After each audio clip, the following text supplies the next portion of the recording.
እግዚአብሔር እውነተኛ ረዳቴ ነው። ወረት የሌለው ትናንት ረድቶ ዛሬ ችል የማይል አፍ ላይ የሌለው በሌላ ፍቅር የማይወሰድ ወዳጅ የማይለውጥ ስንለወጥ የማይለወጥ አባት እግዚአብሔር ነው። ደግሞ የማይደክመው የማይሰለች ለሁሉም የሚበቃ አባት እግዚአብሔር ነው።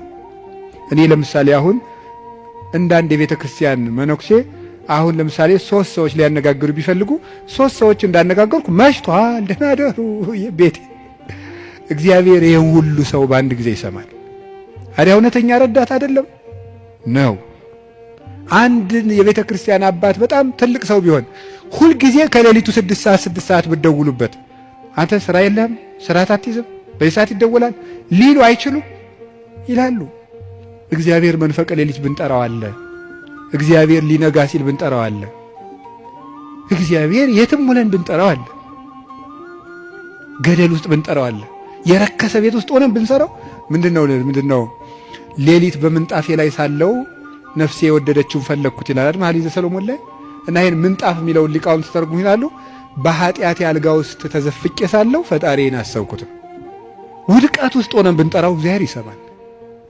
እግዚአብሔር እውነተኛ ረዳቴ ነው ያለው ለዚህ ነው።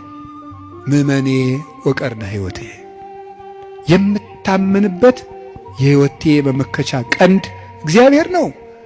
ሶበ ጽዋይ ክወል እግዚአብሔር እድህንም ጸሬ ፈጣሪ እግዚአብሔርን በጠራሁት ጊዜ ከጠላቶች እድናለሁ። ይህንን ይዞ ሰሎሞን የእግዚአብሔር ስም የጸና ግንብ ነው ይላል። መጠጊያ የእግዚአብሔር ስም ነው። የእግዚአብሔር ስም ሲጠራ እግዚአብሔር የሚል ስም ሲጠራ ምድርና ሰማያት ይደነግጣሉ። ኢየሱስ የሚል ስም ሲጠራ ምድርና ሰማያት ይደነግጣሉ።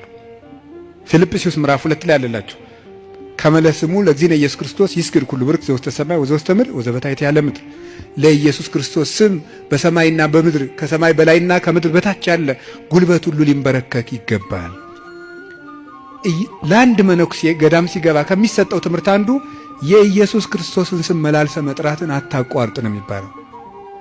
የኢየሱስ ክርስቶስን ስም ኢየሱስ ክርስቶስ ጌታዬ ኢየሱስ ክርስቶስ ሆይ ማረኝ ብዙ ቀን እናገራለሁ። እንዲህ ኢየሱስ ክርስቶስ የሚለው ስም ዝም ብሎ የሚቀር ስም አይደለም። ዲያብሎስ የሚፈራው ኢየሱስ የሚለውን ገና ሳይጨርሰው ቅዱስ እንጦንስ ነበር የከበቡት አጋንንት የተበተኑት።